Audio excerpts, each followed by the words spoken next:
सबसे बड़ी अदालत में आज एक स्कूली किताब पर तीखी बहस देखने को मिली।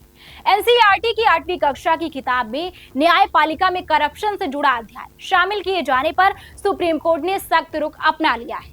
सुनवाई के दौरान अदालत ने साफ कहा है कि अगर किसी पर आरोप है तो नाम बताइए, कार्यवाही हम करेंगे। इतना ही नहीं, सुप्रीम कोर्ट ने इस मामले में दी गई माफी स्वीकार करने से भी इनकार कर दी है।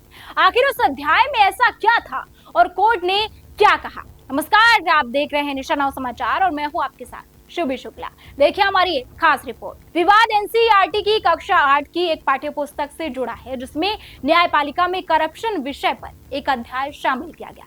इस अध्याय में 2 काल्पनिक पात्रों के जरिए न्यायपालिका में पारदर्शिता और जवाबदेही जैसे मुद्दों पर चर्चा की गई थी। कुछ पक्षों ने इस सामग्री को लेकर आपत्ति जताई है और इसे न्यायपालिका की छवि से जोड़ते हुए सुप्रीम कोर्ट का दरवाजा खटखटाया। सुनवाई के दौरान सुप्रीम कोर्ट ने एनसीईआरटी की किताब में न्यायपालिका में भ्रष्टाचार का चैप्टर शामिल किए जाने पर सख्त रुख अपनाते हुए माफी स्वीकार करने से इनकार कर दिया है। अदालत ने कहा है कि संस्थाओं की गरिमा सर्वोपरि है और सामान्य या फिर अस्पष्ट आरोपों से बचना चाहिए। केंद्र सरकार की ओर से अदालत को बताया गया कि संबंधित अध्याय की समीक्षा की जाएगी और यदि जरूरत पड़ी तो संशोधन या फिर बदलाव भी किए जाएंगे। खेद भी जताया गया है, लेकिन अदालत ने स्पष्ट किया है कि केवल सॉरी कह देना पर्याप्त नहीं है। यदि किसी न्यायाधीश पर ठोस आरोप है तो नाम और प्रमाण के साथ सामने आइए। न्यायपालिका कार्यवाही की प्रक्रिया से पीछे नहीं हटे।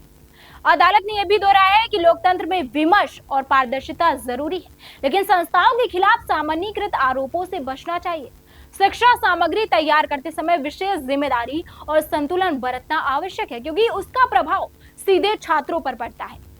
तो क्या पाठ्य पुस्तकों की सामग्री को लेकर नई समीक्षा प्रक्रिया शुरू होगी? क्या शिक्षा और संस्थागत गरिमा के बीच संतुलन पर नई बहस छिड़ेगी? फिलहाल सुप्रीम कोर्ट का संदेश साफ है, पारदर्शिता जरूरी है लेकिन गरिमा से समझौता नहीं। बने रहिए हमारे साथ और देखते रहिए निशा नाउ समाचार।